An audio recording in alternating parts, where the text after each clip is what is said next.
여러분 안녕하세요. GDC에 다시 오게 되어 너무나 기쁩니다. 이른 아침부터 함께 자리해 주셔서 감사합니다. 이번 세션은 2023년 유니티의 로드맵에 대해 알아보는 시간이 되겠습니다. 2022 23.1 릴리스에 포함될 새로운 기술과 기능에 대한 전반적인 내용과 그 외에도 많은 내용이 준비되어 있습니다. 둘 다 올봄 출시 예정입니다. 그럼 시작하기 전에 세이프 하버 성명서를 잠시 읽어주세요. 기술을 선택하기 전에 잘 알아봐야 한다는 법적인 내용입니다. 네, 오늘은 유니티의 프로덕트 매니저 몇 분이 저와 함께 시간을 보내시면서 각자의 전문 분야에 대해 설명을 해주실 겁니다. 저는 앤드류고요. 에디터와 런타임 제품 관리를 총괄하고 있습니다. 그리고 매튜, 사이먼, 테라가 모두 무대에 나와서 각자의 분야에 대해 설명해 주실 예정입니다. 그럼 먼저 유니티는 어떠한 비전을 가지고 있는지, 이를 실현하기 위해 무엇을 하고 있는지 알아보겠습니다. 그 다음에 각 제품 영역을 살펴보겠습니다. 핵심 기술인 렌더링, 그래픽 툴에 대해서 이야기하고 플랫폼 지원에 대해서도 자세히 알아보겠습니다. 그러면서 이 모든 것이 놀라운 플레이어 경험을 만드는데 어떠한 기여를 하는지 알아보겠습니다. 오늘 준비된 내용이 굉장히 많이 있는데요. 앤드류님께서 얘기한 것처럼 이 시간 이후 보다 자세한 내용을 담은 세션들이 준비되어 있습니다. 그래서 이 QR코드를 스캔하시면 오늘 그리고 이번 주에 준비된 유니티의 모든 강연에 대해 알아보실 수 있습니다. 그럼 저희 비전은 무엇일까요? 아주 간단합니다. 유니티를 통해 어떤 종류이든 특별한 게임을 제작하고 어디에 있던 플레이어에게 다가갈 수 있도록 하는 것입니다. 정확히 무슨 의미일까요? 유니티는 여러분의 역량 강화 그리고 원하는 게임을 원하는 방식으로 만들 수 있는 자유를 제공하는 데 집중하고 있습니다. 그리고 어느 플랫폼에서나 출시할 수 있도록 지원하면서 지원 플랫폼 수를 계속 늘려나가고 있습니다. 이를 더 잘하기 위해 가장 중요한 것은 여러분의 의견입니다. 보내주시는 많은 피드백에 이 자리를 빌어 감사드리고요. 저희 베타 버전, 테크 스트림, 또 포럼, 레딧, 디스코드, 트위터, 로드맵 페이지 등에서 저희는 여러분의 의견을 경청하고 있고, 또 앤드류님께서 말씀하셨듯이 GDC에서 대규모 AMA를 개최할 예정입니다. 그래서 오후에 이 행사에 오시면 직접 궁금한 점을 물어보고 의견을 나눌 수 있습니다. 저희도 큰 기대가 됩니다. 자세한 내용은 유니티의 게임 포커스 블로그 시리즈를 참고해 주시고요. QR코드를 스캔하시면 그 페이지로 가실 수 있습니다. 유니티가 계속 투자하며 성과를 내고 있는 분야는 바로 다음과 같습니다. 개인적으로는 이는 결국 여러분께서 더 많이, 더 야심차게, 더 연결된 게임을 제작하고 이를 새로운 플랫폼, 플레이어들에게 제공하면서 새로운 방식으로 클라우드를 활용할 수 있게 지원하는 것이라고 생각합니다. 올해도 계속해서 이러한 분야에서 새로운 결과물을 제공할 것입니다. 그럼 본격적으로 발표를 시작하겠습니다. 먼저 코어 엔진에 대해 알아볼 텐데요. 무대로 사이먼님을 초대해서 프로그래밍과 퍼포먼스에 대해서 한번 알아보도록 하겠습니다.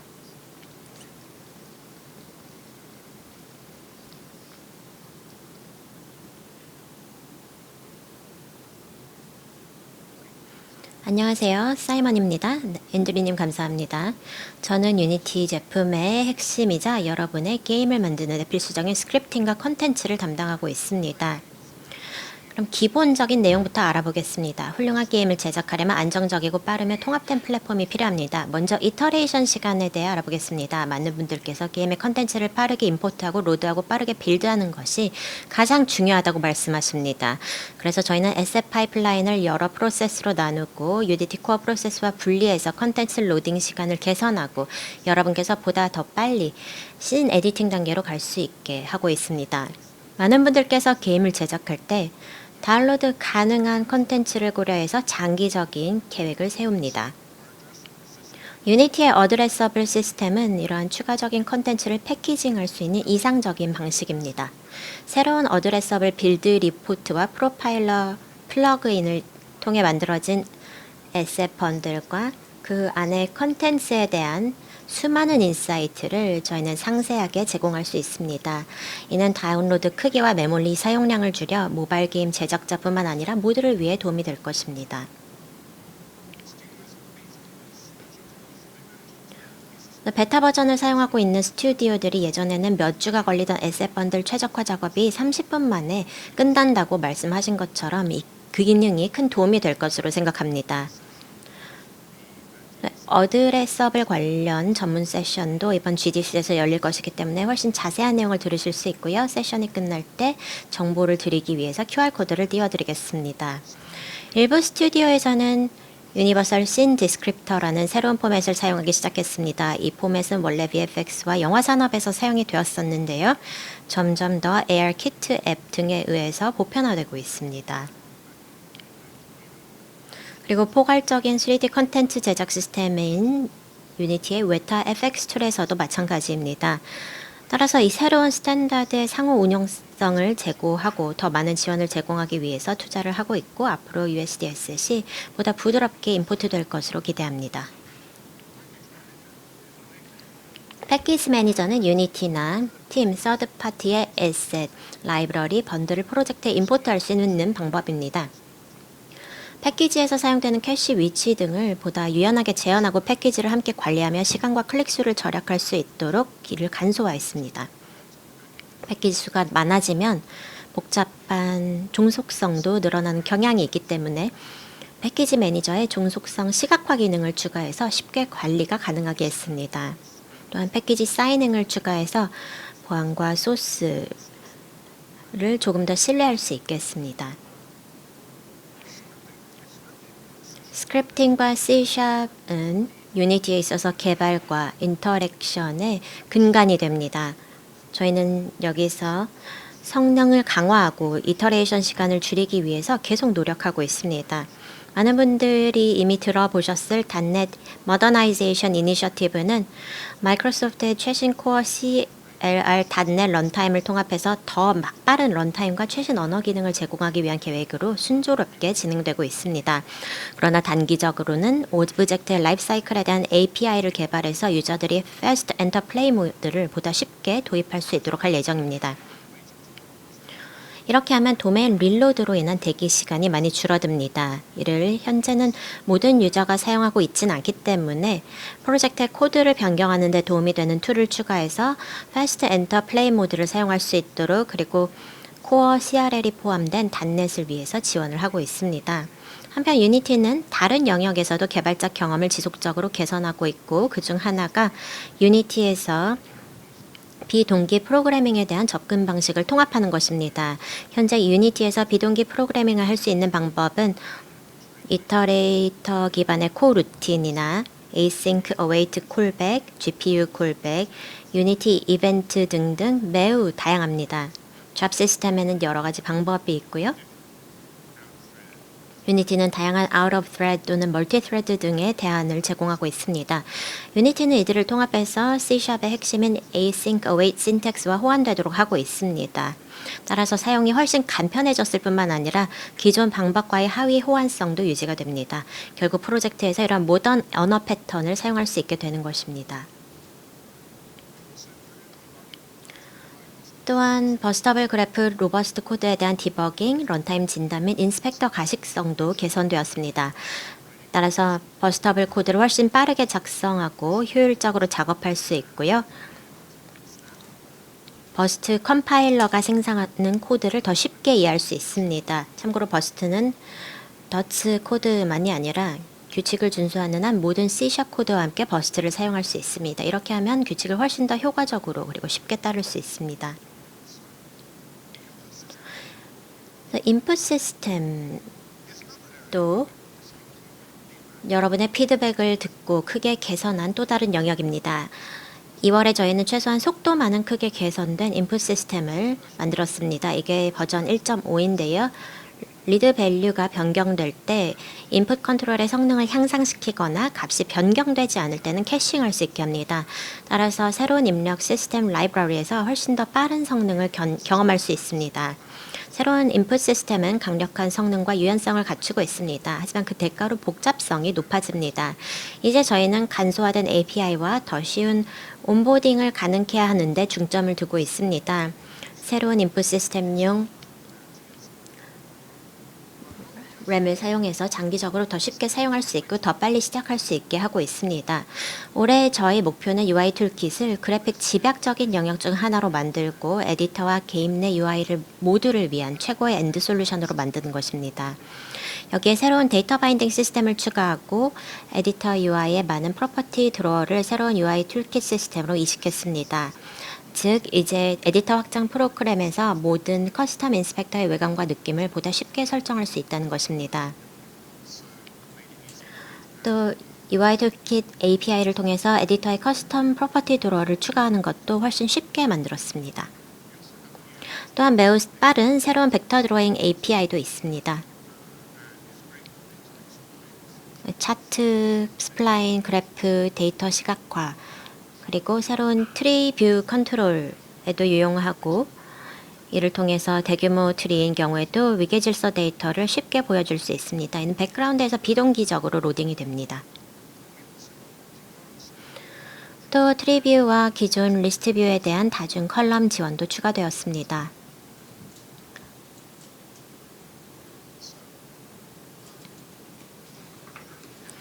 그리고 게임 내 UI에 대해서 UI 툴킷과 게임 UI를 사용할 때 쓸 수 있는 포괄적인 지침과 샘플 프로젝트가 포함된 새로운 이북이 최근 발간되었습니다. 이 샘플 프로젝트는 드래곤 크래쉬라고 하는데요. 또 유비소프트의 저스트 댄스 2003 개발팀이 GDC에서 이와 관련한 발표를 해주실 예정입니다. 그래서 그 프로젝트에서 UI 툴킷을 어떻게 사용했는지 보실 수 있을 것입니다. 그리고 UI 툴킷을 바탕으로 저희는 에디터의 사용 용이성도 개선을 하고 있습니다. Asset Explorer 같은 고급 검색 기능을 추가해서 계층 구조와 에셋 스토어에서 불확실한 에셋을 검색할 수 있을 뿐만 아니라 저장 가능한 쿼리를 생성해서 다른 팀원과 공유할 수 있고 팀원들이 올바른 에셋 세트에 집중할 수 있도록 할 수 있습니다. 또 우클릭 메뉴에 검색 기능을 추가해서 메뉴의 깊은 계층 구조를 검색한 다음 유니티가 제공하는 다양한 옵션을 찾을 수 있습니다. 지금까지 살펴본 내용은 대부분 게임 제작 속도와 효율성에 대한 내용이었습니다. 그 외에도 이를 위해 많은 툴이 준비되어 있습니다. 22.2 테크 스트림 릴리스에서 검증된 메모리 프로파일러도 올해 LTS에 포함될 예정입니다. 이를 통해 메모리에서 어떤 일이 일어나고 있는지 보다 명확하게 파악할 수 있습니다. 디바이스에서 메모리를 차지하는 유니티 오브젝트에 대한 스냅샷을 찍어서 세부 정보를 확인할 수 있고 이제 시간에 따른 스냅샷을 비교할 수 있기 때문에 많은 성능 정보를 얻을 수 있습니다. 향후에는 네이티브 메모리 사용에 대한 세부 정보를 훨씬 더 많이 추가할 예정이고요. 유니티의 퍼포먼스 프로파일러에서는 핫스팟과 병목, 이 CPU나 GPU 코드 어디서 발생하는지를 더욱 명확하게 시각화해 줄 것입니다.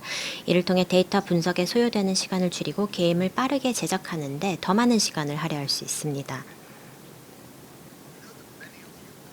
많은 분들께서 멀티플레이어 게임을 만들고 싶어 한다는 것을 잘 알고 있습니다. 그리고 많은 어려움이 따른다는 것 또한 잘 알고 있습니다.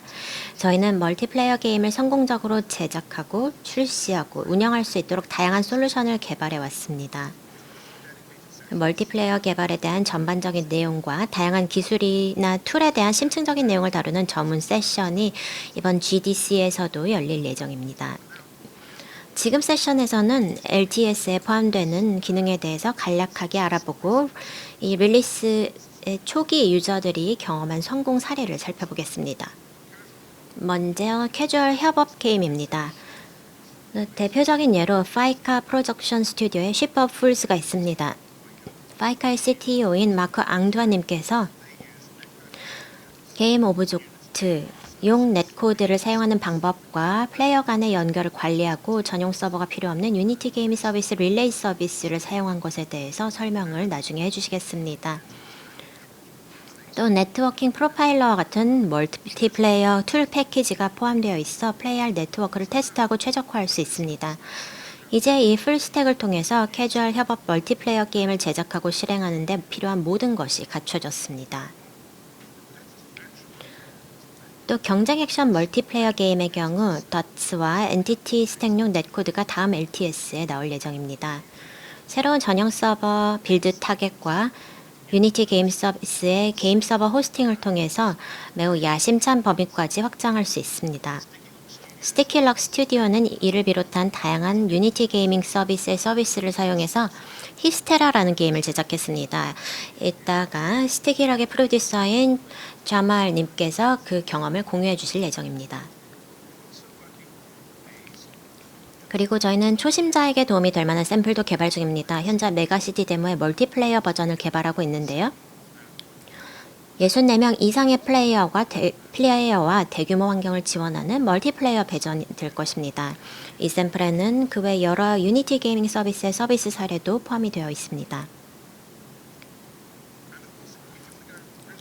물론 정말 낮은 레벨까지 내려가는 대신 궁극의 컨트롤을 구현하고 싶다면 휴지칼프 스튜디오의 터보골프 레이싱 게임처럼 기본적인 유니티 트랜스포트 패키지를 확장해서 나만의 레코드 스택을 구축할 수도 있습니다. 향후 CTO이신 앤디 맥칼프님께서 이 작업을 어떻게 했는지 그리고 백엔드에서 유니티 게이밍 서비스를 어떻게 사용했는지에 대한 팁을 말씀을 해주시겠습니다.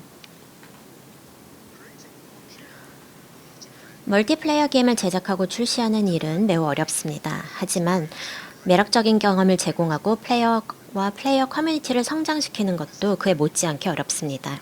이것이 바로 저희가 유니티 게이밍 서비스를 출시한 이유입니다. UGS라고 할게요. 이제 유니티 게이밍 서비스라고 충분히 말을 했으니까 UGS라고 줄여서 말해도 알아들으실 것 같아요.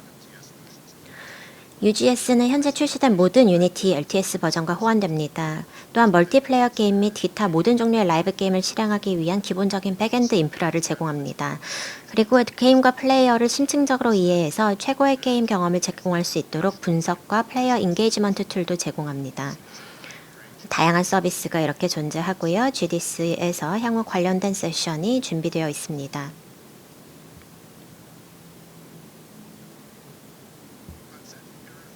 여기서는 여러분께서 아셔야 할 몇 가지 핵심 사항에 대해서 알려드리겠습니다. UGS는 기본적으로 유니티 엔진을 매우 훌륭하게 지원합니다. 하지만 사실 엔진에 구애받지 않기 때문에 다른 스택과 함께 사용할 수도 있습니다. UGS는 확장성과 응집성이 매우 뛰어납니다.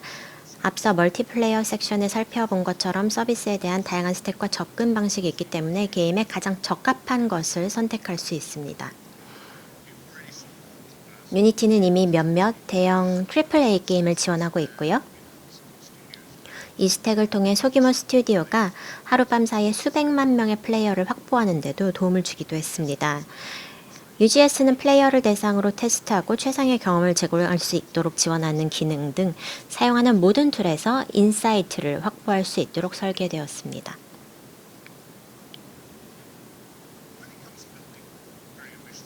매우 야심찬 게임을 개발하려면 추가적인 성능과 컨트롤이 필요합니다.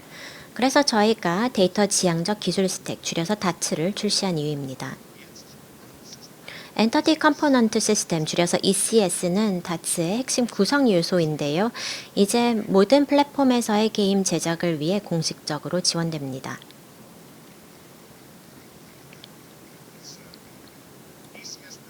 ECS는 유저가 더욱 야심찬 게임을 제작하는데 숙련된 유저들이 필요로 하는 스케일과 세세한 컨트롤을 제공합니다. 이 기능을 유니티 에디터의 간소화된 워크플로우에 통합해서 익숙한 게임 오브젝트 코드와 ECS 코드를 혼합해서 성능이 가장 중요할 때 사용을 할 수 있습니다. 그러면 원하는 수준의 컨트롤과 대형 프로젝트에 맞게 게임 플레이를 조정할 수 있는 유연성이 제공됩니다.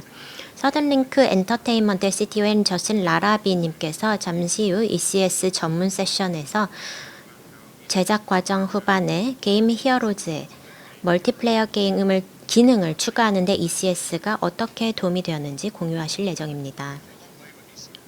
유니티는 ECS 작업에 매우 오랜 기간 매진해 왔습니다.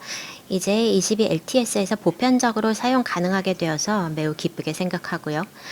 앞으로 유니티는 개발과 디버깅 환경을 지속적으로 개선해서 애니메이션, 대규모 멀티플레이어 게임, 그리고 오픈월드 환경 지원 등 ECS 기반 서비스와 시스템을 추가해 나갈 예정입니다. ECS는 복잡할 수 있는데요. 저희 파트너인 챗브레인즈에서 라이더 아이디에 몇 가지 다트 도구를 추가해서 쉽게 작업하는 모습을 보고 매우 기뻤습니다. 동영상 재생이라고 써 있네요. 네, 이제는 새로운 커스터마 가능한 파일 템플릿으로 컴포넌트 데이터나 에스펙트 그리고 시스템을 빠르게 생성할 수 있습니다. 여기 나와 있는데요. 라이더가 다치 유형을 인식하고 생성된 소스를 탐색과 같은 유용한 기능을 제공을 하고 또 베이커를 생성하기도 하고 또 모노 비헤이비어와 ECS 컴포넌트 간에 전환할 수 있는 기능도 제공을 합니다. 그리고 만약에 데이터 우선적인 접근 방식을 추구하고 계시다면 데이터 인터페이스에서 다시 비헤이비어로 가서 컨스트럭터와 베이커를 생성할 수 있습니다. 또 에스펙트에서 레퍼런스 필드형 액세서 프로퍼티를 자동 생성해 줄 수 있기 때문에 코드를 깔끔하고 간결하게 유지할 수 있습니다. 동시에 향상된 인스펙터를 제공해서 코드를 컴파일하기 전에 문제를 발견할 수 있고 콜이 누락이 되었다면 이를 찾아낼 수 있습니다. 또 Alt Enter 기능으로 이러한 문제를 쉽게 수정할 수 있습니다. JetBrains가 라이더 익스텐션 아이디를 위해 다트를 어떻게 사용했는지 궁금하시면 GDC 행사장 내에 JetBrains 부스에 방문을 해보시면 좋을 것 같습니다. 지금까지 게임을 빌드하는 데 필요한 안정적이고 빠른 코어와 성능 관련 그리고 툴이나 또 풀스택 엔투엔드 서비스로 멀티플레이어 기능을 추가하는 방법에 대해서 말씀을 드렸습니다. 또 보다 야심찬 게임을 위해 확장하는 방법에 대해서 말씀드렸습니다. 이제 매튜님께서 무대에 올라오셔서 유니티의 그래픽 관련 최신사항을 소개해 주시겠습니다.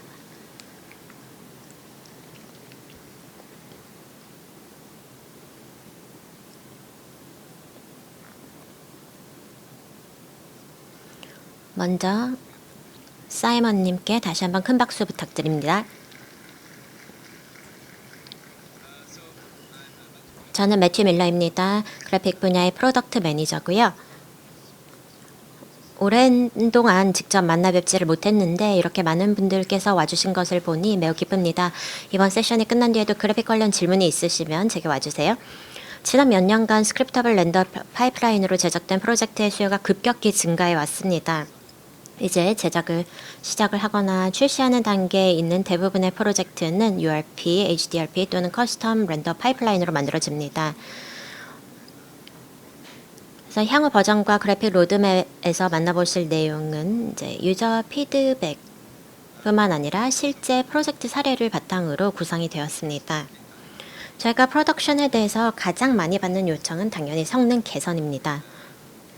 새로운 콘솔과 또 그래픽 하드웨어가 출시되면서 DirectX 12에 대해서 더 많은 요청을 반영을 할 수 있었고 성능과 안정성을 개선할 수 있었습니다. 이제 22LTS에서는 프리뷰 단계를 벗어났죠. 오랫동안 프리뷰에 있었기 때문에 매우 반가운 소식입니다. 또 스플릿 그래픽 잡 등의 신규 기능을 출시할 수 있게 됩니다. 이를 통해서 CPU 그래픽 태스크의 폴라라이제이션을 개선하고 CPU 성능을 개선할 수 있을 것입니다. 또 레이 트레이싱 등 관련 신규 기능도 23.1에서는 프리뷰를 벗어날 것입니다. 또 더 많은 캐릭터를 렌더링해주는 배치 컴퓨터 스캐닝도 사용 가능하게 되고 본류 시스템을 사용할 때에도 향상된 성능을 누릴 수 있을 것입니다. 지난 2년간 가장 큰 문제가 되었던 것은 빌드 시간이었습니다. 특히 URP에서의 빌드 타임이었는데요. 저희가 새로운 기능과 쉐이더 종류를 지난 2년간 굉장히 많이 추가하면서 빌드 시간이 크게 늘어났습니다. 이제 쉐이더 프리 필터링, 그러니까 쉐이더 종류를 프리 필터링을 할 수 있기 때문에 프로젝트 세팅을 바탕으로 사용하지 않는 쉐이더는 배제할 수 있습니다. 이를 통해서 프로젝트 빌드 타임이 40에서 90%까지 줄어듭니다. 21LTS의 쉐이더 빌드 시간과 메모리 사용량 관련 개선 사항에 대한 블로그 게시물이 있으니 한번 읽어보시길 바랍니다. 그리고 쉐이더 베리언트, 즉 종류가 폭발적으로 늘어나면서 크기도 커졌습니다. 예를 들어 URP 테크 데모에서 리드 쉐이더는 최대 300메가입니다. 다이내믹 쉐이더 로딩을 이용하면 쉐이더의 크기를 줄일 수 있습니다. 예를 들어서 URP 테크 데모의 쉐이더는 60메가까지 줄일 수 있습니다. 특히 메모리가 매우 부족하면 게임을 기기에 맞추는 것이 어렵다는 걸 알고 있습니다. 그래서 이제 새로운 미드맵 리미트 그룹을 사용하면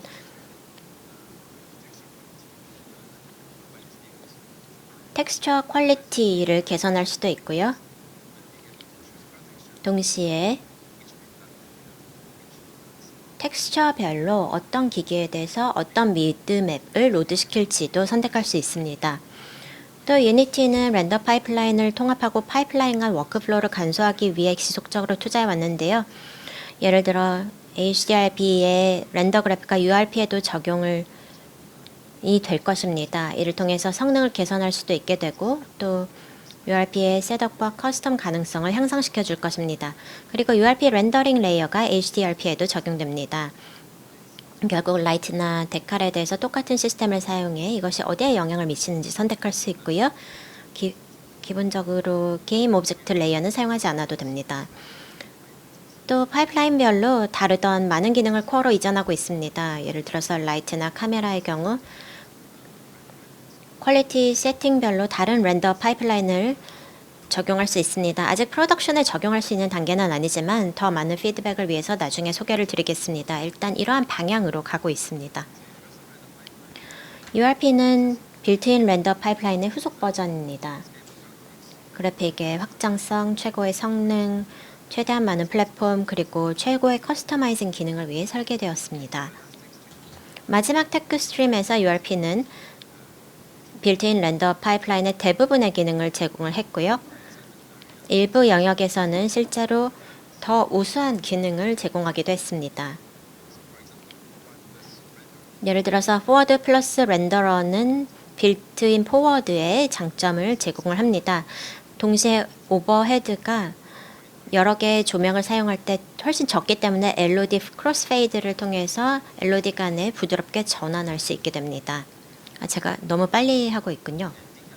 그리고 데칼 레이어는 어디에 데칼을 투사할지 선택할 수 있게 해줍니다. 그리고 템퍼럴 안티 에일리어싱을 URP에도 도입합니다.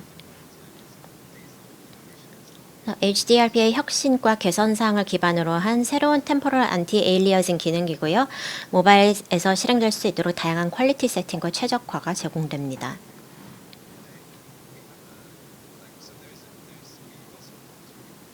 그 외에도 문서와 온보딩을 개선할 계획이라는 좋은 소식도 드립니다.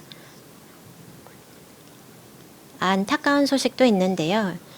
한동안 제공되어 왔던 워크벤치 템플릿이 있었는데요. 이것이 곧 사라집니다. 죄송합니다. 하지만 새로운 URP 씬이 제공됩니다. 사실 여러 개의 씬들인데요. 먼저 그 중에 하나는 터미널인데요. PBR 렌더링을 여러 플랫폼에서 보실 수가 있습니다. 에셋을 드래그해서 올바르게 조명이 비춰지고 있는지 확인해 보실 수 있습니다. 그래서 사용이 매우 쉽고요. 이 터미널은 하나의 허브로서 다른 유니버스로 가는데 사용할 수도 있습니다. 두 번째 씬은 정원입니다. 그래서 스타일리스트 렌더링을 확인하실 수가 있고요. 콕핏 조정석은 매우 가벼운 로 폴리 씬으로 커스텀화된 텍스처로 스타일라이즈드 렌더링이 되어 있고 VR뿐 아니라 매우 사양이 낮은 기기에서도 실행이 됩니다. 현재 제공되는 씬과는 작별 인사할 시간이 아직 좀 남아 있습니다. GDC 이후 시점에 철수가 될 것 같습니다. 여기 테크니컬 아티스트 계신가요? 4명, 5명? 아까 모바일 개발자와 같은 수네요. 쉐이더와 머티리얼로 넘어가자면 머티리얼 베리언트가 22.1 버전에도 출시됩니다. 이를 통해 머티리얼의 계층 구조를 만들 수 있습니다. 프리팹과 비슷한 개념이지만 머티리얼의 계층 구조를 만들고 또 계층 구조를 따라서 오버라이드를 추가하면 차일드를 잠글 수 있습니다. 예를 들어서 스타일라이즈드 쉐이더가 있다면 스타일라이즈드 쉐이딩이나 게임플레이 관련된 사항을 잠궈서 다른 사람들이 건드리지 못하게 하고 다른 모든 머티리얼에 전파할 수 있습니다. 프로덕션에 매우 유용하기 때문에 강력히 권장되는 기능입니다. 그리고 지금까지는 쉐이더 그래프로 서피싱만 할 수가 있었는데요. 22LTS에서는 풀스크린 마스터 노드 등 일부 노드가 쉐이더 그래프에 추가가 됩니다. 렌더 파이프라인에서 여러 버퍼를 샘플링할 수 있습니다. 이를 통해서 4가지가 가능해집니다. URP 커스텀 렌더 패스 또는 HDRP 커스텀 패스, 죄송합니다. URP 커스텀 렌더러 기능과 HDRP 커스텀 패스를 이용해서 튠 쉐이딩이나 카메라 위의 물방울 등을 구현할 수 있습니다. 또 나이트 비전이나 다른 카메라 효과인 커스텀 프로세스도 사용할 수 있고요. 또 쉐이더 그래프로 커스텀 렌더러 텍스처를 이용해서 에디터에서 텍스처를 프로시저럴하게 생성할 수 있습니다. 그래서 지면의 흔적이나 물방울 등을 다 노드 기반 시스템으로 구현할 수 있습니다. 그리고 마지막으로 HDRP를 사용하면 쉐이더 그래프로 게임 플레이나 툴에 반응할 수 있는 커스텀 볼륨메트릭 포그를 만들 수 있습니다. 이를 한번 시도해보고 싶다면 HDRP 패키지의 기능의 다양한 사용법을 보여주는 몇 가지 좋은 샘플이 있습니다. 여기 VFX 아티스트 계신가요? 똑같네요. 근데 이런 경우가 많더라고요. 일단 22LTS에서는 인스터식이 도입됩니다. 이를 통해 동일한 VFX 에셋을 재사용하는 등 CPU 오버헤드 없이 훨씬 더 많은 작업을 할 수 있습니다. 나중에 VFX 그래프를 통한 성능 최적화에 대한 발표가 있을 예정입니다. 일단 매우 효과적인 방법이고요. 이 기능이 중요한 이유는 6-way 라이팅을 사용하면 연기, 먼지, 폭발 효과의 시각적 피델리티, 충실도를 높일 수 있기 때문입니다.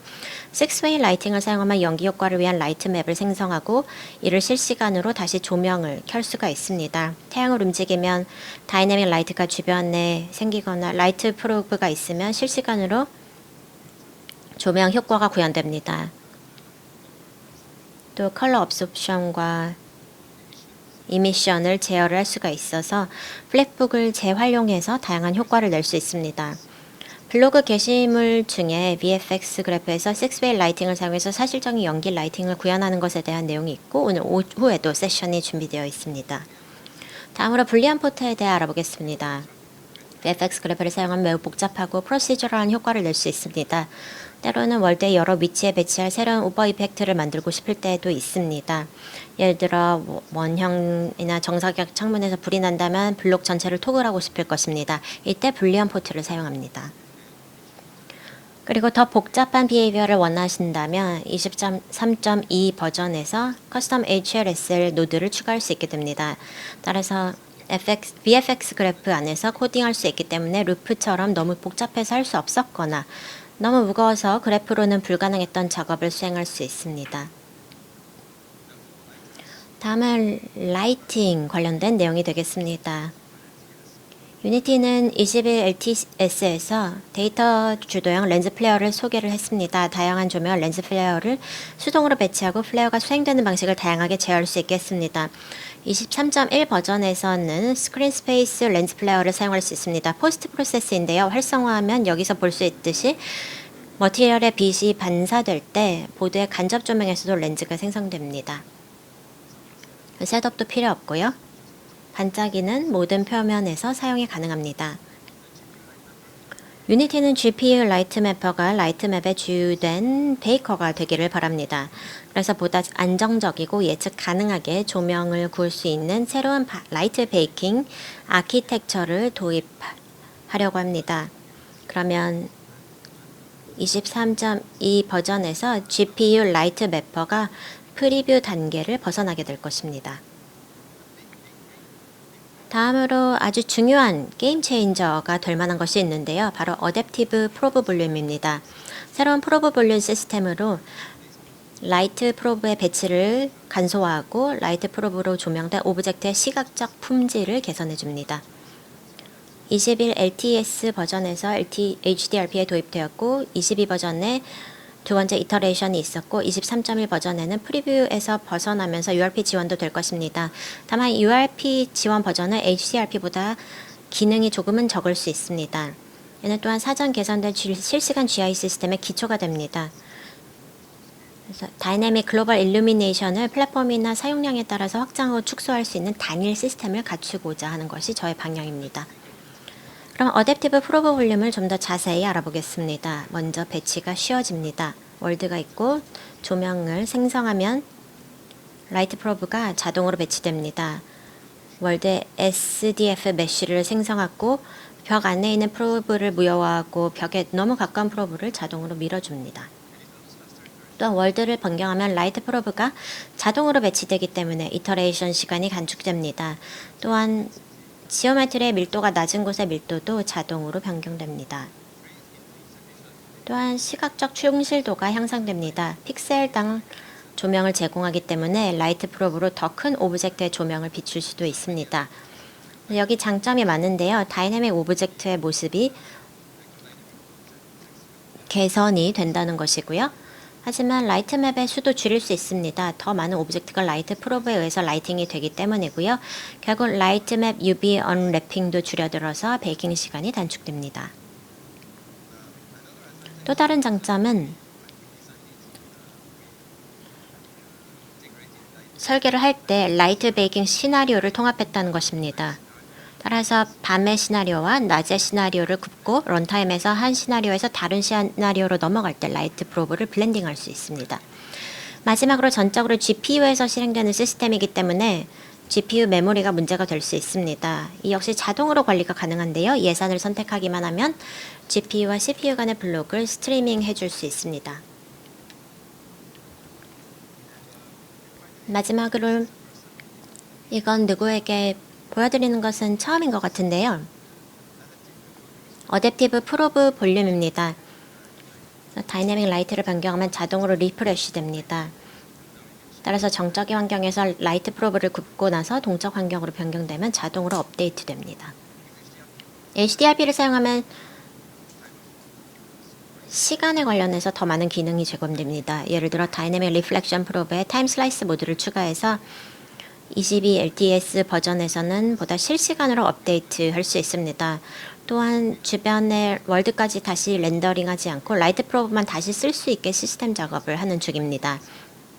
또한 물리적인 하늘과 구름, 노출을 개선해서 하루 중 어느 때라도 더 잘 작동하도록 개선했습니다.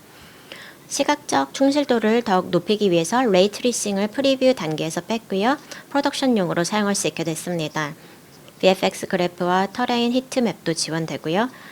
그래서 시네마틱과 같은 고퀄의 렌더링을 원하는 경우라면 과거의 트레이서에서는 2D 노이저가 있었지만 이제 더 빠른 결과를 얻을 수 있게 되었습니다. 레이 트레이싱이 궁금하다면 HDRP 샘플 씬을 열면 레이 트레이싱에 대한 두 개의 새로운 퀄리티 세팅이 있고 디폴트로 지원됩니다. 다음은 Environment Artist를 위한 내용입니다. 이제 22LTS에서 직접 물, 바다, 호수, 강, 수영장 등을 구현할 수 있습니다. 22LTS는 주로 시뮬레이션 측면에 집중했습니다. 그래서 파도나 놀이나 거품 그리고 렌더링에 신경을 썼습니다. 빛의 산란이나 컬러, 커스틱, 수중의 렌더링 제어에 집중했고 섀도우 그래프도 통합이 되었습니다. 그리고 2023 사이클에서는 워터라인 렌더링을 개선하고 워터 디포머, 커런트 맵을 추가할 것입니다. 그리고 워터 디포머를 이용을 해서 파도를 만들거나 수용이동구리를 만들 수 있습니다. 샘플도 3개 준비되어 있으니까요. 이를 통해서 사용 방법을 배워보실 수 있습니다. 또한 시뮬레이션이나 커런트를 쿼리할 수 있도록 쿼리 시스템이 만들어져서 이를 게임 플레이와 통합할 수 있습니다.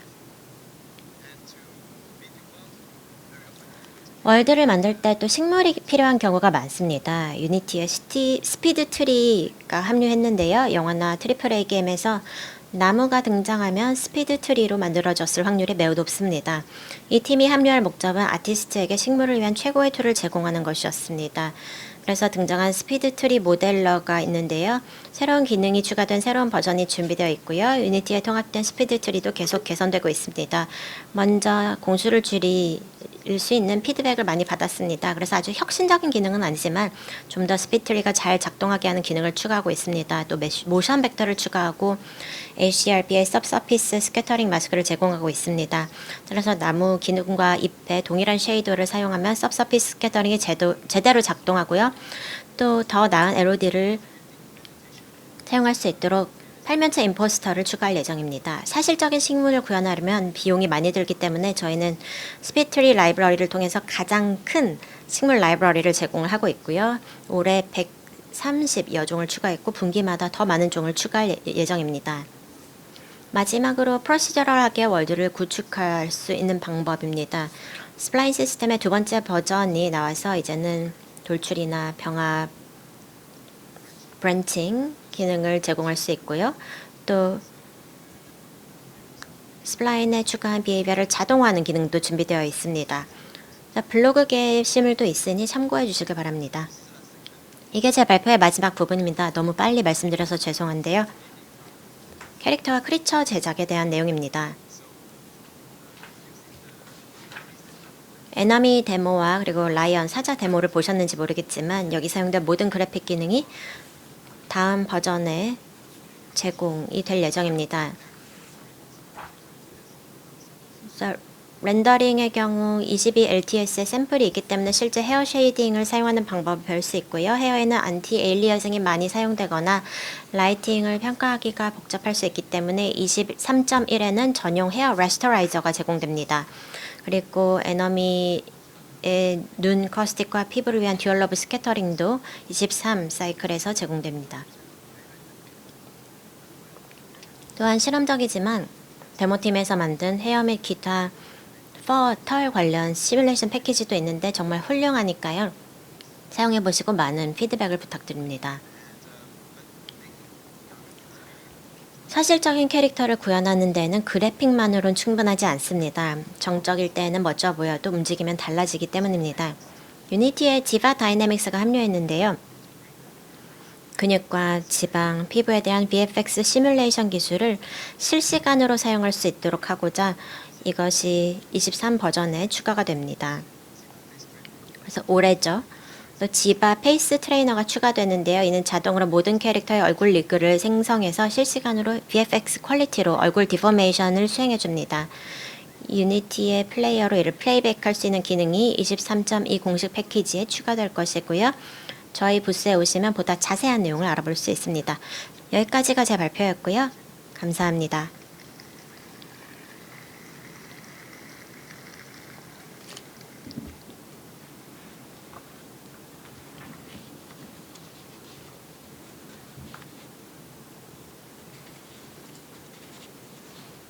감사합니다. 안녕하세요. 저는 타라입니다. 저는 유니티의 프로덕트 팀에 소속되어 있습니다. 오늘은 디바이스 플랫폼을 통해 더 많은 플레이어에게 도달할 수 있는 방법에 대해 말씀드리고자 합니다. 모바일, 데스크톱, 콘솔, 웹, XR 또는 위의 모든 플랫폼에서 개발 중이시라면 몇 가지 흥미로운 업데이트가 될 것입니다. 그럼 이제 해당 플랫폼에서 작업하는 모바일 개발자를 위한 몇 가지 주요 사항부터 알아보겠습니다. 많은 분들께서 유니티 에디터의 외부에서 안드로이드 매니페스트 파일을 관리하는 것이 매우 번거롭다고 말씀해 주셨습니다.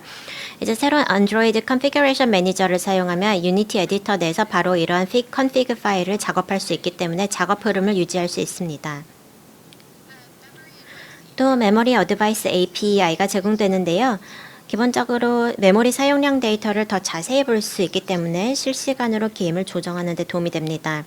따라서 메모리를 과도하게 사용하거나 또 심각한 기기 다운 문제를 피할 수 있습니다. 향후 테크 스트림에서는 게임에 맞춤화된 안드로이드 게임 액티비티 애플리케이션 모델을 지원할 예정입니다. 이 모델은 게임만을 위해서 만들어졌는데요. 여러분의 게임과 안드로이드 간의 앱 라이프 사이클과 인풋 이벤트에 대한 자세한 정보를 제공합니다. 또 커스터마이즈된 C# 라이브러리를 통해서 기능을 확장할 수도 있고 유니티 에디터 버전과 별도로 업데이트할 수 있습니다. 따라서 게임이 응답하지 않는 상태가 되는 등의 상황을 방지하는 데 도움이 되길 바랍니다. 이제 콘솔 개발로 넘어가 보겠습니다. 2022 LTS에서는 이제 모든 콘솔 플랫폼에서 인크리멘털 빌드 파이프라인이 지원됩니다. 따라서 마지막 빌드 이후 여러분께서 변경한 사항만 다시 컴파일되어서 이터레이션 타임이 단축됩니다. 또 데스크톱 개발자의 경우 유니티는 와이파이를 사용해서 크롬 OS에서 앱을 빠르게 빌드하고 실행할 수 있도록 지원할 예정이기 때문에 삶이 훨씬 편해질 것입니다. 또 마이크로소프트와의 파트너십을 통해 올봄에 윈도우 스탠드얼론 플레이어에 대한 네이티브 ARM64 지원을 테크 스트림에 추가할 예정입니다. 올 봄 후반에 나올 예정이고요. 이제 웹 개발자에게도 좋은 소식을 들려드리겠습니다. 유니티는 터치 컨트롤, 가상 키보드, 모바일 텍스처 포맷에 대한 지원을 추가해서 모바일 기기에서 유니티로 웹 빌드를 하는 것에 더욱 가까워지고 있습니다. 이제 게임, 모바일 웹게임을 제작하기 위한 기본 요소가 모두 갖춰졌다고 생각하고요. 유니티는 앞으로 로드 시간과 프레임률을 최적화하는 데 집중할 예정입니다. 많은 분들께서 웹에서 메모리 제약을 감안하는 것이 굉장히 어렵다고 말씀해 주셨습니다. 그래서 데스크톱과 모바일 브라우저 모두에서 작동하는 진단 오버레이를 포함해서 메모리 관리에 도움이 되는 툴을 추가했습니다. 이제 웹에서 이러한 CPU를 활성화할 수 있도록 Mscripten 툴체인을 업그레이드해서 멀티 스레딩을 지원하게 되었습니다. 이제 유니티의 C++ 코드를 웹에서 멀티 스레딩 할 수 있습니다. 이제 플러그인을 써서 이를 활용할 수 있게 됩니다. 이 모든 플랫폼에 대해서 할 얘기가 굉장히 많지만 지금은 XR에 대해서 좀 더 자세히 들어가 보겠습니다. 여기 XR, VR 개발자 계신가요? 5명 이상이네요. 네, 다행이네요. AR이나 VR, XR 관련해서 공유할 소식이 굉장히 많습니다. 일단 XR은 저에게 굉장히 중요한 분야입니다. 유니티의 XR 팀원 다수가 여러분과 같은 뎁 스튜디오에서 일한 경험이 있습니다. 그래서 개인적으로 이 분야에서 일하는 것이 얼마나 흥미롭고 또 어려운 일인지 잘 알고 있습니다. 그래서 유니티에서 진행 중인 몇 가지 업데이트를 여러분과 공유하게 되어서 굉장히 기쁩니다. 가장 먼저 명심해야 할 것은 XR에서 작업하는 것이 매우 어렵다는 것입니다. 하지만 유니티는 계속해서 출시되는 디바이스 플랫폼에 대응할 수 있도록 최선을 다하고 있기 때문에 해당 업계 대부분의 개발자가 유니티를 선택합니다. 그리고 유니티는 이러한 플랫폼에서 핵혁신을 이룰 수 있도록 툴을 제공합니다. 따라서 내년에는 XR 공간에서 여러분께서 탐색할 수 있는 새롭고 흥미로운 디바이스와 기술이 많이 출시될 것으로 예상됩니다. 그러면 올해 XR과 관련해서 개발 중인 몇 가지 기능을 미리 살펴보겠습니다. 먼저 플레이스테이션 VR2입니다. 해보신 분 계신가요? 한두 분? 여기 부스가 있으니 꼭 한번 가보세요. 여러분께서 플레이스테이션 5의 강력한 그래픽 기능을 어떻게 활용해서 더 멋진 VR 경험을 만들어내는지 궁금합니다. 2022 LTS에 포함된 여러 기능을 통해 플레이스테이션 VR용 빌드에도 도움이 될 수 있습니다. 먼저 URP인데요. 이 파이프라인에는 Foveated Rendering과 Eye Tracking과 같은 그래픽 기능이 포함되어 있어서 기기에서 유니티를 실행할 때 2~3배의 성능 향상을 제공할 수 있습니다. 싱글 패스 렌더링을 사용하면 CPU 사용량도 크게 줄일 수 있습니다. 양쪽 눈을 동시에 렌더링하기 때문이고요. 또 유니티에서 지원하는 센스 컨트롤러, 헤드셋 피드백, 3D 오디오를 통해 플레이어에게 새로운 차원의 몰입감을 선사할 수 있습니다. 그래서 이번 GDC에서 소니 플스 부스가 있으니 꼭 와보시고요. 유니티 직원들과 해당 플랫폼에서의 개발에 대해 이야기를 나누고 유니티로 제작된 멋진 게임도 만나볼 수 있습니다. 이제 비교적 최근에 업계에서 주목을 받기 시작한 분야에 대해 얘기해 보겠습니다.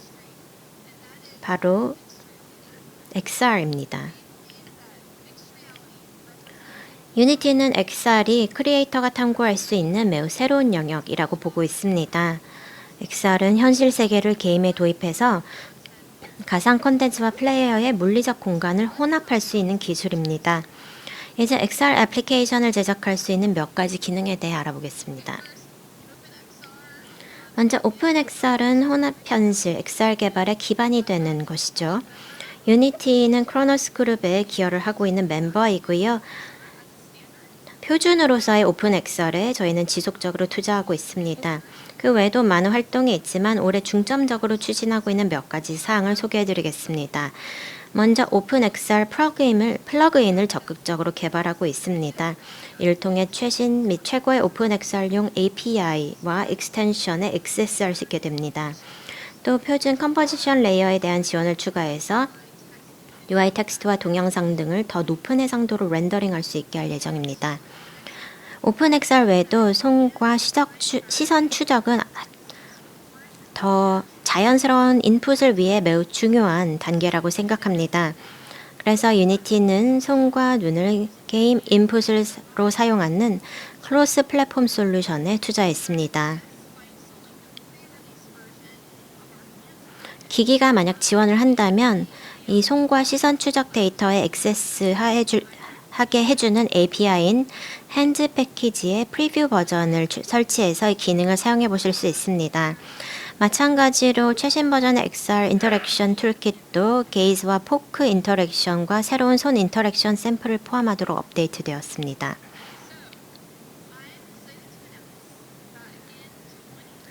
그리고 23.2 버전에서는 메타 퀘스트 기기에서 실행될 수 있도록 AR 기반을 확장할 예정입니다.